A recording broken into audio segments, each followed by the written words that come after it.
Sí, no, el Centro Democrático va a entregar esta réplica por intermedio de nuestro coordinador en el tema, el señor senador Alfredo Rangel. Inicialmente nosotros presentamos 52, después 68 objeciones a lo que llamamos las capitulaciones del gobierno Santos a la FARC. Ha habido unas respuestas del gobierno Santos a través del doctor de la Calle que nosotros no compartimos, no son satisfactorias, y entonces hoy hay una réplica a esas respuestas, para lo cual escuchamos a nuestro coordinador, el doctor Alfredo Rangel. Bueno, muchas gracias a todos por su presencia. Efectivamente, las respuestas del doctor Humberto de la Calle nos parecen absolutamente insatisfactorias y superficiales y elusivas sobre los temas de fondo, las objeciones de fondo que ha hecho el Centro Democrático en torno a los acuerdos parciales publicados de los diálogos de La Habana. En primer lugar, seguimos insistiendo en que no es conveniente y es absolutamente rechazable el que el gobierno nacional esté negociando la agenda del país con un grupo terrorista. Nos parece que eso es algo absolutamente repudiable. Ese grupo es ilegítimo desde el punto de vista político, es absolutamente falto de representación desde el punto de vista social. Las principales réplicas son las siguientes. Con respecto al tema de las armas, en el documento que les estamos entregando tenemos una cantidad de citas de documentos de las FARC en las cuales insisten desde tiempo atrás que no van a entregar las armas. No habrá entrega de armas por parte de las FARC. La dejación de armas de las que hablan ellos significa que las van a dejar de usar, pero que no las van a entregar.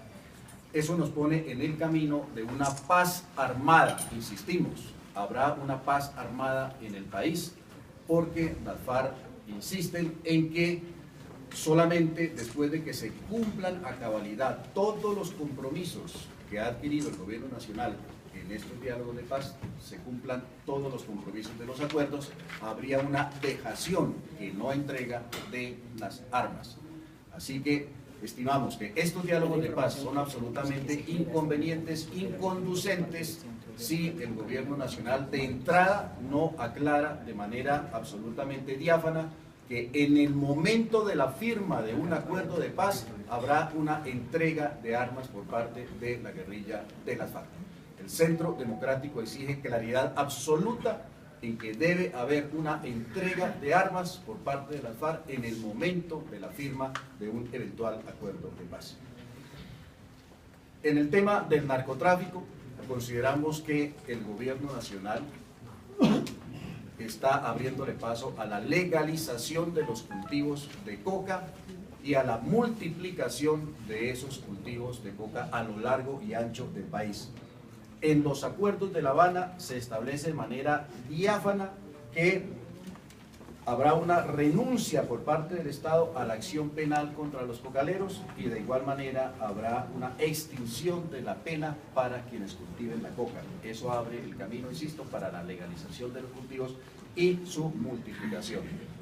Adicionalmente, por si fuera poco, el documento sobre el narcotráfico firmado por la FARC y el gobierno nacional le abre paso a la no extradición de los guerrilleros, de los miembros de este grupo terrorista vinculados con el narcotráfico, que son la inmensa mayoría de los frentes.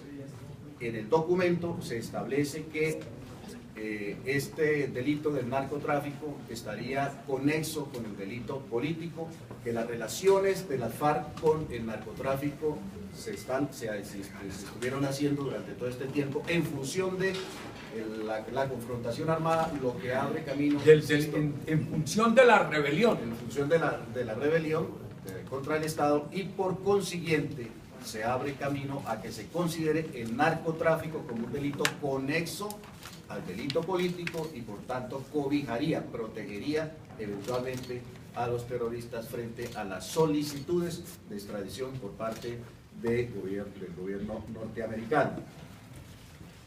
Igualmente, insistimos en que hay en el gobierno nacional una especie de limbo legislativo o tregua legislativa, como la llaman las FARC, porque muchos temas de la vida nacional están siendo aplazados hasta tanto no haya un acuerdo con las FARC.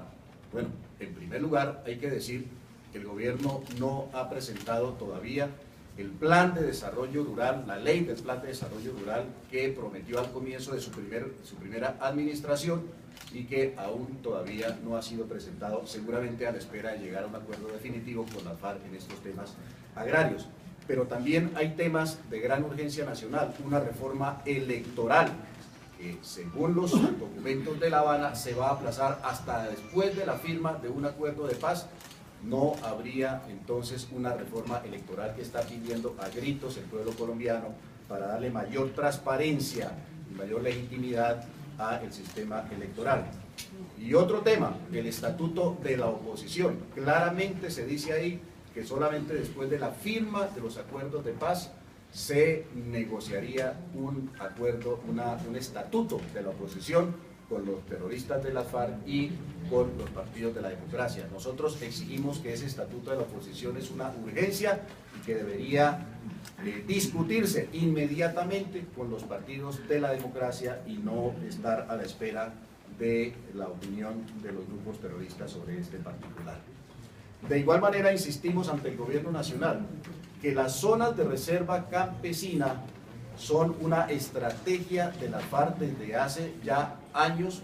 Citamos en el documento que les estamos entregando muchas comunicaciones de la FARC, incluso de Manuel Marulanda a tiro fijo, donde se establece que las zonas de reserva campesina hay que utilizarlas como zonas de retaguardia estratégica, como zonas de fortalecimiento territorial, como sitios de tránsito, como sitios de fortalecimiento en sus planes de expansión territorial, sobre todo en las zonas de reserva campesina que están cercanas a las fronteras del país. Estas no son las ingenuas o inanes, inofensivas iniciativas comunitarias que se presentan en los documentos de La Habana, sino son el desarrollo de toda una estrategia de expansión y de control territorial por parte de este grupo terrorista. Estas serían entonces nuestras principales réplicas a las respuestas que dio el doctor Humberto de la Calle, que insisto, consideramos absolutamente superficiales e insatisfactorias. Yo quisiera agregar estos comentarios. Si quiere, Alfredo, me permite ahí.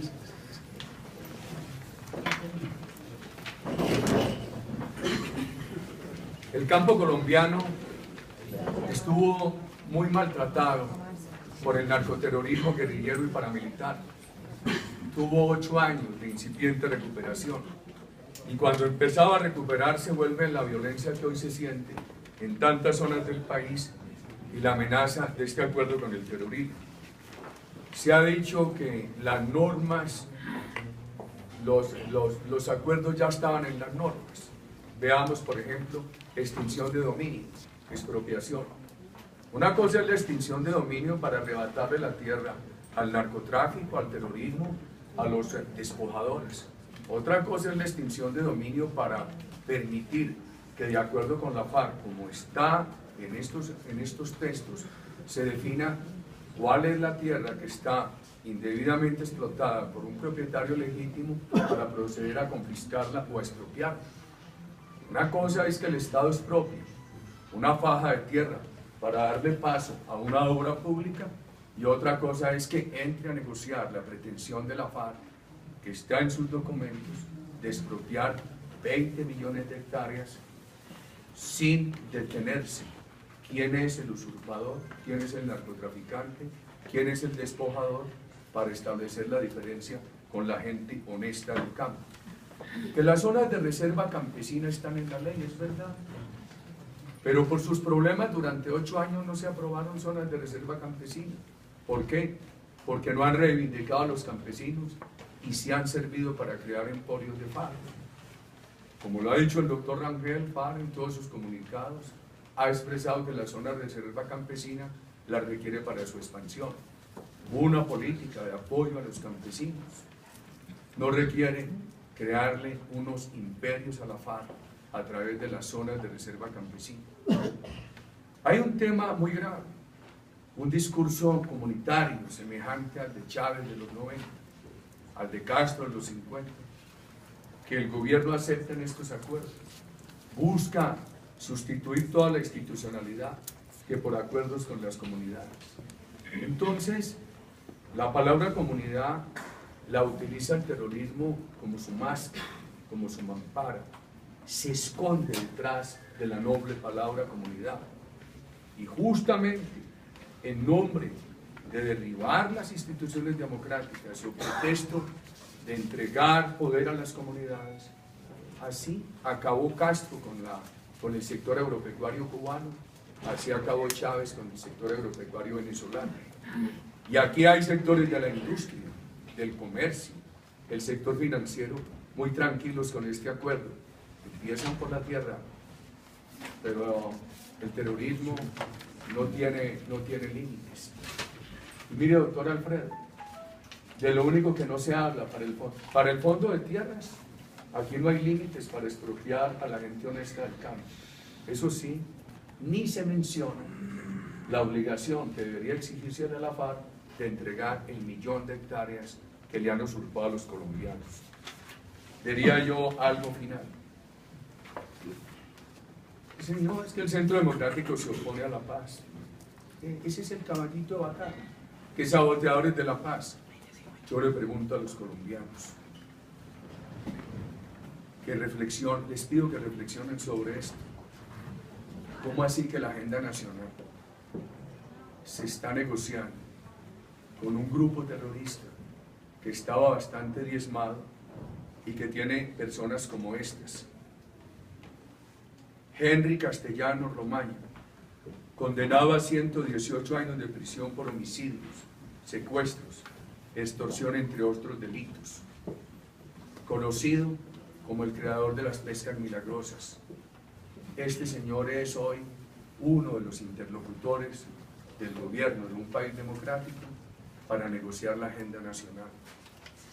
Yo le planteo a los colombianos lo siguiente: una agenda nacional negociada con el terrorismo, con los secuestradores, con los creadores de las pescas milagrosas, para frenar la economía colombiana, para destruir el campo colombiano.